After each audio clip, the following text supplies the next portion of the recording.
Welcome to the Badass Direct Sales Mastery Podcast with your direct sales dom, Jenny Bellinger.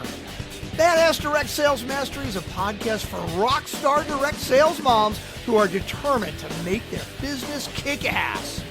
Jenny will share her knowledge of effective sales and recruiting techniques, tips to get what you want from your business, and will interview direct sales professionals and leaders from various companies. The interviews will give insight to how these rock stars got to where they are and where they plan to grow in the future. And now, the direct sales dom, Jenny Bellinger. Welcome back to another episode of the Badass Direct Sales Mastery Podcast. I am your direct sales dom, Jenny Bellinger, and I've got a super fun guest with me here today. Michelle Nedelec and I met by accident, but also through a couple of random introductions very shortly thereafter, because people found out who we are, what we each do, and went, oh, you two need to meet each other. A little bit about Michelle. She is an international best-selling author, and she's an expert in entrepreneurially, oh my gosh, that's a fun word to say. She's an expert in entrepreneurials. There we go, in entrepreneurs. And she's the founder of Awareness Strategies. She's run her own series of companies for over 22 years, and for over 15 years has been helping managers and executives to continually double their profits and revenues. She not only has what it takes to help her clients build million-dollar businesses, but she does it time and time again. Michelle particularly loves to talk about marketing automation, systems integration, and support both on and off of the stage. She teaches the key components of business, strategy, systems, support, and state of mind so that you know how to continually elevate all four components to build a healthy, thriving business. For the past 6 years, she's been focusing on helping entrepreneurs bring their businesses online from conceptualization to done-for-you IT automation. And the one thing she didn't mention in here is a podcast that she's getting ready to release now, and it's called The Little Blue Pill of Business. Did I get that right? Little Blue Pill for Business. For business. Dang it. So close. See, guys, you don't have to be perfect to be a podcaster. So welcome to the show, Michelle. Thank you for having me. I appreciate it. Absolutely. So tell us about the podcast. Give everybody what the tagline is, because they're going to love it. Oh, well, it is the Little Blue Pill for Business. It's all about getting it up and keeping it up. And of course, we're talking profits and revenue. And it's all about the 6 inches between your ears. So we're going to have some of the hottest people in the industry who are blowing and going, and you're going to get to talk to them so that you can get in on the action too. Oh my gosh, you've added to it since the last time we talked, and I love it so much. Oh my gosh, you guys are going to laugh so hard in this episode. And please remember, this podcast is explicit, so keep the little kids. This is for adults only. Yes, this is for grown-up ears only today, because I'm telling you, the innuendo will fly. No doubt about it. So, Michelle, you're in the digital marketing space, and as you know, my audience, my listener, is in direct sales. Typically a woman, typically a mom, right? So working in the direct sales industry. So what should direct sales people know about digital marketing and some of the things that you do with your more quote unquote traditional business clients? Great question. So there's a few fundamentals that I found in business that I was saying, let's back up the bus a bit. So from when I first started in business, I was 23 years old, and my partner at the time said, go to the BDC and talk to them. We need to sign up for a loan. And, okay, I am so not qualified to do this, but whatever. So I went into the office, and he's going, so what do you expect your projected profits to be? I'm like, I have no idea. I've never been in business before. And he goes, well, what do you think they're going to be? I said, well, then I'm just guessing. He goes, yeah. Really? Okay, so a $500,000 loan on me guessing what our profits are going to be? He goes, well, you should have some idea, like how many people buy phones, and how many people are going to buy phones, and how many people buy stereos. And it was an electronics store. Okay. And I had no freaking clue, because I hadn't gone through their numbers. I hadn't done anything. My partner bought the business with sight unseen. So we had no idea what it was. And when I realized, hey, I'm just making this up as I go, there's pros and cons to that. But I find that had I actually found somebody that actually knew how to run a business, somebody that had some business sense to them, it probably would have been a lot easier to go, okay, so if I sold a phone a week, would that be reasonable? And if I do that times 52 weeks in the year, what is that number? It's not rocket science. It's just a little bit of kind of common sense in the business world, if you will. And you can't have common sense in an arena that you've never been in before. So part of it was I was blaming myself for being an idiot and not knowing what this stuff was. But I mean, it was ridiculous to think that I would have possibly known at 23 how to do my profitability and all of the odd things that they were asking. I still don't have the vocabulary for a business person, but I know how to do it. Right, exactly. Well, it's so funny because you don't have to know all the vocabulary as long as you're doing the action, making the sales, taking care of all of the things, right? Doesn't matter if you have the vocabulary. Exactly. Because we're not at the part where we have to be legal about it, right? We're not the CPA, we're not the accountant, we're not the lawyer, we're not the loan officer, so it doesn't matter, right? And in fact, if I knew one thing back then that I didn't know now, is that it's all about enthusiasm. The person with the most enthusiasm wins. And as long as you're excited about what it is that you're doing, somebody will buy. It's inevitable. That sounds exactly true, both for sex and for business. So that is true too. I mean, seriously, the most enthusiastic person. I mean, hello, look at the difference between porn stars and others, right? Well, and on that note, what drives me crazy about most women is that they don't get that men really just want to have sex. And it's like, as soon as you get that and you understand it, then you don't have to be all coy of, oh, does my ass look fat in this? Oh, my boobs are flat. Oh, they're sagging. Oh, I have bags under my eyes. I'm having a bad hair day. So what? They so don't care. Nope. They so don't care. All they want to know is, when do I get to eat the cookie and life is grand? And in business, it's exactly the same thing. People just want to get excited. They want to feel connected with you. They want to get off being around you. And the question is, how do you do that without having it be an uncomfortable conversation? So as soon as you're comfortable in your own skin, you know what you offer and you know who you want to offer it to, it becomes a much more enticing conversation on both sides. Amen to that. Let me tell you, because the more confident I got in my own direct sales business, the easier it became. And then all of a sudden I had people asking me or saying something along the lines of, well, of course you do well at sales. You're you. And I'm like, yeah, but I wasn't me 6 years ago. Well, exactly. This version of me didn't exist. Exactly. And the cool part to me, so I have a bit of background in kind of mindset and things like that. And most people go, yeah, but you don't get confident until you're competent. And that's completely not true. You have to be competent at something so that you can feel confident. So if you're confident in being your ability to tie your shoes. So you go, can I tie my shoes? Yes, I can totally tie my shoes. Well, go ahead and tie your shoes now. Tying my shoes. Great. How does it feel? Well, I feel confident. Okay, that feeling right there is your confidence in your aptitude or your ability to be confident. So when you do that, you know what that feeling is.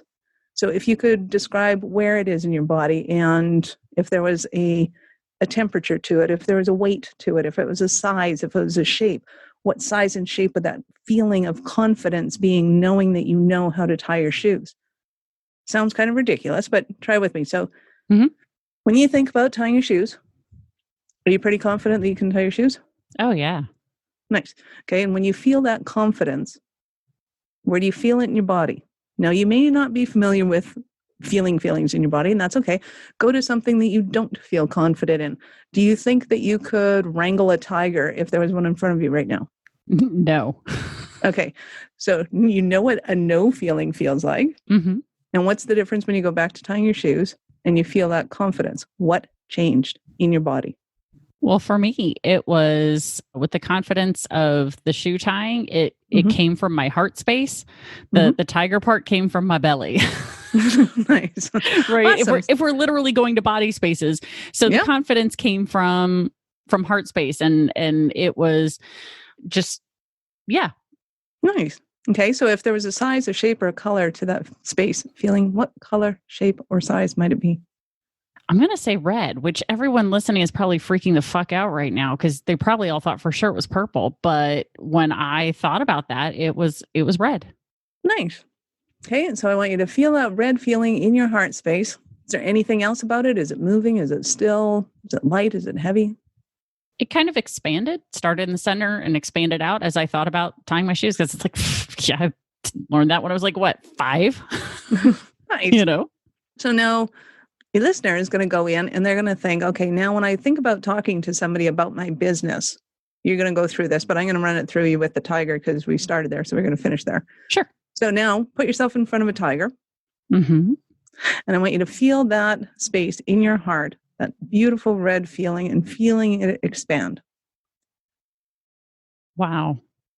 And what do you notice about how you feel about the tiger now? It was less fear and more, I'm going to figure this out. Nice. Right? Which is what confidence is. So you don't have to be competent at the thing. You have to be confident, and confidence is always confidence. That feeling is always that feeling, and you are in control of your feelings. You can muster up any feeling you want whenever you want. So whether it's going in front of a room of networkers, whether it's going in front of a group of strangers that you don't know, whether or not it's going in front of a board of directors, whether it's going in front of a CEO of a company, you can pull that up anytime you want. And you muster that up and you go, okay, I am confident. And in that confidence, then you can be enthusiastic about the thing that you do know about. And if they ask you questions that you don't know about, you just go, hey, that's a great question. I don't know, but I'll find out. There you go. God, I love it. Fuck, that's powerful. And then I'm telling you, it is awesome. If somebody had told me back then that that's all I needed to do is get in touch with that feeling every time I went to do something that I was scared of doing, I'd have been fearless. It would have been awesome.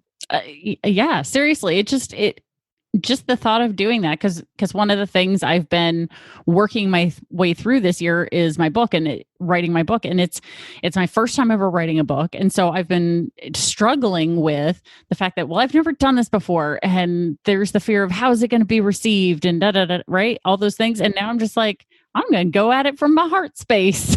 Nice. Because I know my stuff. Like there's no doubt. I know my shit. Right.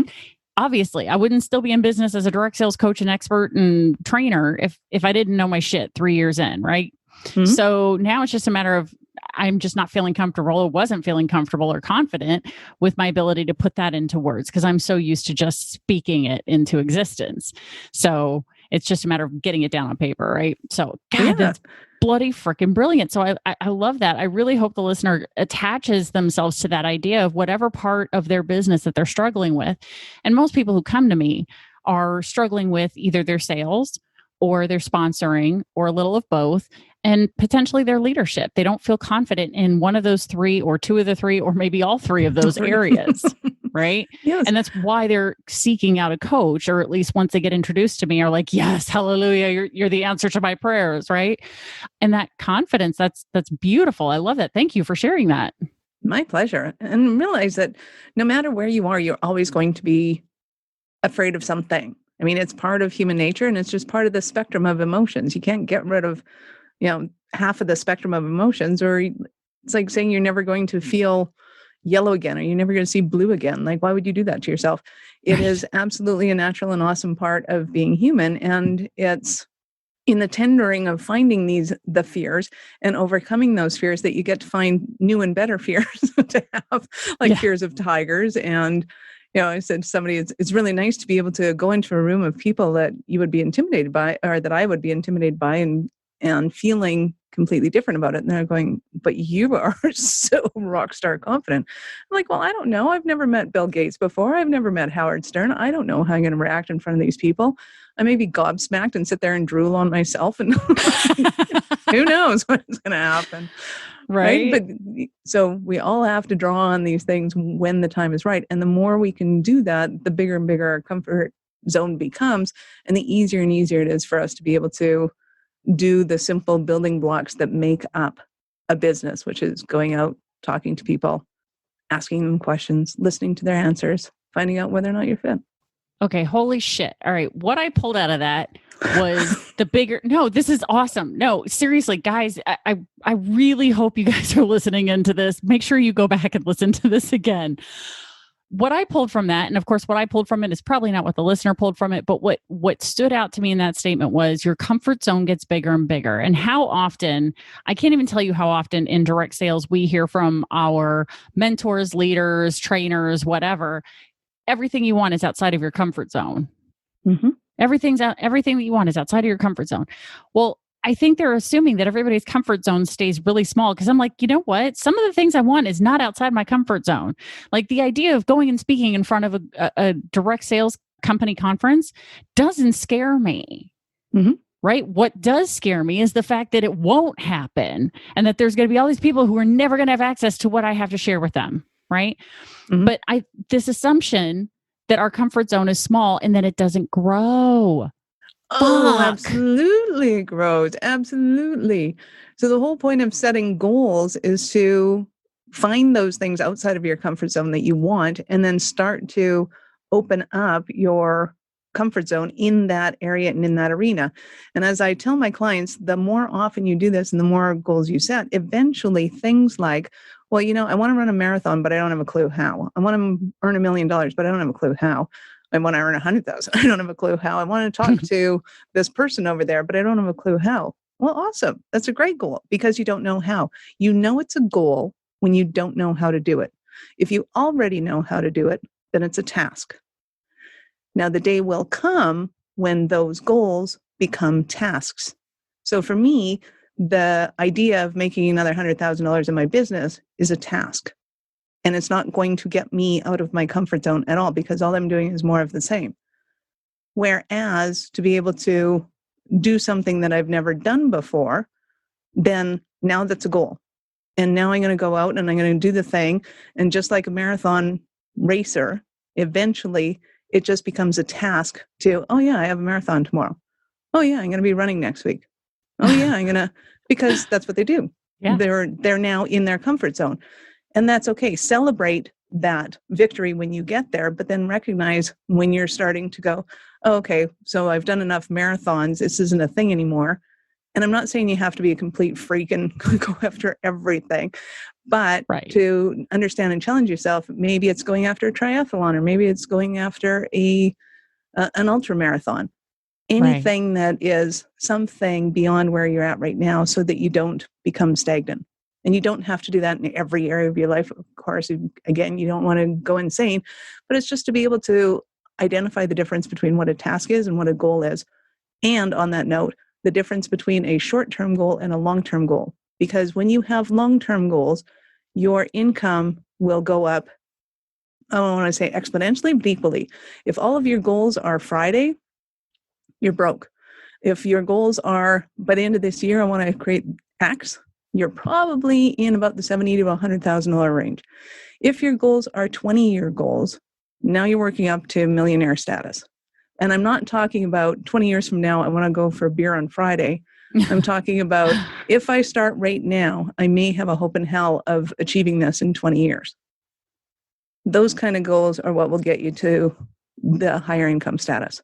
And again, I totally get stay-at-home moms that want to create some bandwidth, some what my mom used to call lipstick money, which was a lot of lipstick money. But to be able to do that is just understanding what your long-term goals are. So for your kids, your long-term goals are, when my kid hits 80, I want them to have a life like this. And not many parents think about what their kids are going to be like when they're in their 80s. Yeah. Holy shit. God, this is like one of my favorite interviews ever. I'm just saying. Nice. Oh my God, so many freaking nuggets. I'm so sorry to all the people who I've interviewed before if you're listening to this and hearing me say that. I still love you. I love you. But no, seriously, there have been so many freaking nuggets in all of this that it's amazing to me, because one of the things I've said over and over again for years now when it comes to direct sales is a self-improvement, self-development plan that just happens to have a commission paycheck with it. Absolutely. Right. And so one of the reasons I started this podcast was so that I could partially be someone who could share some of my information, knowledge, what I know in a fun, inventive, creative way with people, right? Mm-hmm. But then also be able to introduce them to other direct sales leaders, representatives, consultants who've had a modicum or a crap ton of success in direct sales to share what they've done and how they've gotten there. And then there's people like you who go, oh, apparently the universe said the reason that you're going to have them on the podcast is so you can learn. And by golly, everyone else just gets the benefit of it. Nice. Because I love this. This information is just phenomenal. So, I said in the introduction that you do work with people. Your favorite things are obviously, you said strategy, systems, support, and state of mind. So we've hit some of the state of mind as a direct salesperson. So I don't know if you've ever been in that world, but what are some systems that people should begin thinking about to help automate their business? Because so many people rely on social media and themselves, when I know there's so much more out there that probably I don't even know about. So what kind of systems can people be setting up to help automate their business? So there are all sorts of networking systems. So if your major means of attracting people into your business is to go to networking events, there are systems of being able to talk to people where it's not a, hey, do you want to buy my thing? Hey, do you want to sign up with for my company? It's more of it's a sales system of being able to attract people, get their attention, and hook them in. It's things that are interesting to them. So I don't mean that it's a hooky, kitschy thing. I mean that you're sincerely finding something about them that hooks them into the conversation and they want to talk to you more. And it may be that you notice their confidence. It may be that you notice that they're a good shopper. It may be that you notice that they have awesome shoes. It may be that whatever the case is. And then kind of turning the conversation so that it becomes more about them than it is about you, so that you're finding out whether or not this person is actually a good fit for you or not, and being able to entice them. So sales systems are huge. Most of the time, there are good sales systems in the network marketing side because that's what they're doing. They're going, hey, this worked for me, you go do this, and then go and do exactly that. On the automation side, most of them have their websites, their lead gen, their marketing things that are set up for them. If you're with a company that's not doing that for you, then that can be an issue, but usually they have things in place so that they do it. I would say that the most important part in network marketing is definitely the state of mind and the sales systems that they use and that they're using them, and making sure that it's enticing to the other person, that it's not a pitch. Amen. Pitch marketing is over. Oh my God. Yeah. So no, definitely. I mean, we all hear it time and again, right? Nobody likes to be sold, but everybody likes to buy. Exactly. Right. So if you're pitching, that means you are selling. But if you want to help someone make an educated buying decision, right, then having the conversation, just like Michelle said, and getting to know who they are, connecting with them in a way that they know that you've been listening when you ask your questions and you're listening to their answers, to be able to connect with them and connect them to the solution that you may have to one of their problems, right? And understanding, also asking their prioritization level of how intensely do they want to solve this problem that you solve, right? So if you can't get through that conversation, that connection, and then being able to identify that they even have the problem that you solve, right? Because most people go, well, everybody needs my product. Bullshit. You think everybody needs your product. Exactly. I want everybody to need my product. Right? Everybody could use your product. Yes, in theory. It's not like most people's products are that difficult to use or purchase, right? Or get a hold of, right? So what's the difference? Well, the difference is you and how you support the people who you work with, right? So, going through and being able to have that conversation, understanding not everybody wants or needs your product right now. It's not their top of mind problem, right? So it's how do you work with them to continue to build that relationship so that when they do go, you know what, I am finally ready to get healthy, lose weight, get my hair looking gorgeous, get my skin looking fabulous, whatever it may be that you have, you've got to work that relationship so that when they do decide, you know what, I'm there, they're going to think of you because you weren't pushing. You were just building relationship, such that now they're like, okay, cool. I like this person. Because all things being equal, we do business with people we know, like, and trust. All things not being equal, we do business with people we know, like, and trust. Exactly. So it's an interesting conundrum there, right? But again, business is not a sprint. Wouldn't you agree? I mean, the fact that you've been in business for over 22 years, obviously it's not a sprint. No, if you plan on doing it for the rest of your life, probably don't want to go that route. Right. It's not healthy. Exactly. No, and I think that, so many people, they just want the sale now, Understood. And probably only between 3 and 6% of people ever have your top of mind problem top of mind right now in this moment. Like, and they're seeking someone to fix that problem with them. Right. So how do you then get through to the other 60 to 75% who probably have the problem, but it's not top of mind? Mm-hmm. Right. And the only way you can do that is make it top of mind. And right. By doing that, the only way you're going to do that is to get through their defenses and into their happy place or their emotional soft spot, which sometimes can be an uncomfortable conversation depending on what you're selling and how you're getting there. Yeah. And be willing to have those conversations. And it's okay if in the end they say no, but you've created a connection and they like you more for it. And if nothing else, they'll start trying to find people for you because they're like, wow, I really like that person. I really want to give them something. I have no idea who it is, but I'm totally going to try to find somebody for them. Exactly. Right. Because, once you've built that relationship and again, people like you, they go, well, I don't need what you offer, but you know what? My sister does, or, whatever. It's things like, you're exactly right. I think people will then, if they say no, they go, well, let me give you someone else instead. Right. If they like you enough, that's what's going to happen. If you've built enough relationship, that is what's going to happen. I see it happen time and again, where I get introductions to people who go, wow, you're really great and really fantastic. And I'm at the top of my game. I don't feel like I need you, but I'd really like it if you talk to someone on my team. Or I don't think I need you, but I know this other leader who has been struggling with her upline and could really use some support somehow, some way, and you just might be the answer, right? So I know that I am not everybody's coach, but the people who do want me and need me will find their way to me through the people who decide that I am trustworthy and going to take care of them. Absolutely. And by the way, if you need a sales system, then you need to be talking to Jenny. I'm telling you, that's the first one.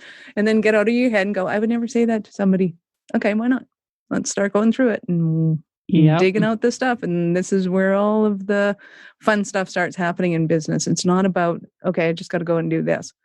It's how do you feel about doing that? And are you okay doing that? And if you're okay doing that, great, go do it and do it some more. Yep. But when you don't feel like doing it, you got to go and talk to somebody like Jenny and make sure that all of the stuff that you may have learned as a child is actually being held against you, and you need to move forward and break through that, which then brings us full circle to getting out of your comfort zone and doing things you've never done before so that you can get things that you've never had before. Yeah.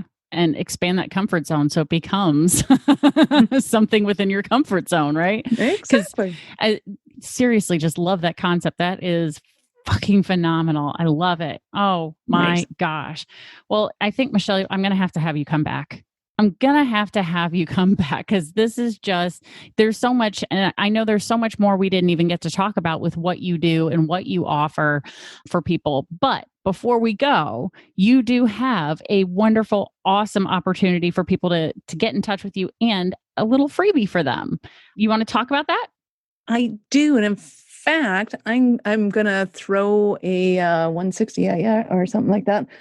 Because our conversation has been much more mindset today, I do have a free download for you.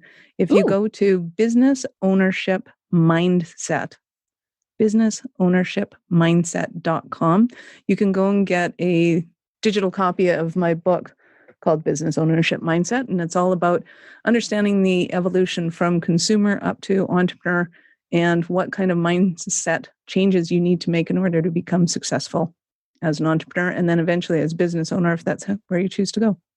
Oh my God. I love it. Thank you so much. My That's pleasure. even better what you told me you were going to give, because this is fabulous.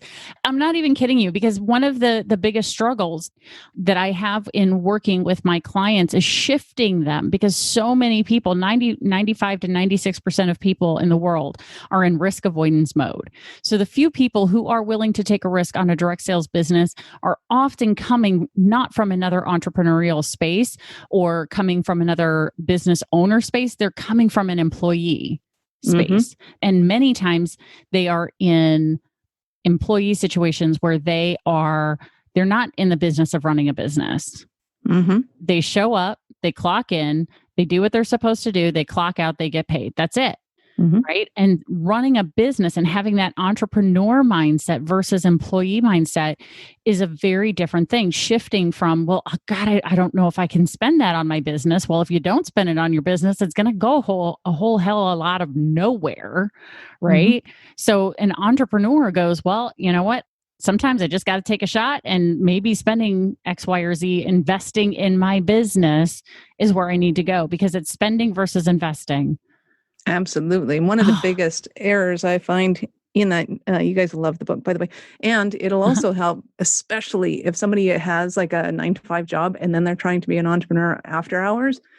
That is the hardest position to put oneself into, because you have to literally change your mindset at the end of the day and go into entrepreneurial mode. So here's the biggest thing I see is that as an entrepreneur or as an employee, you have to do what your boss tells you to do and do it to the best of their ability, not yours, theirs.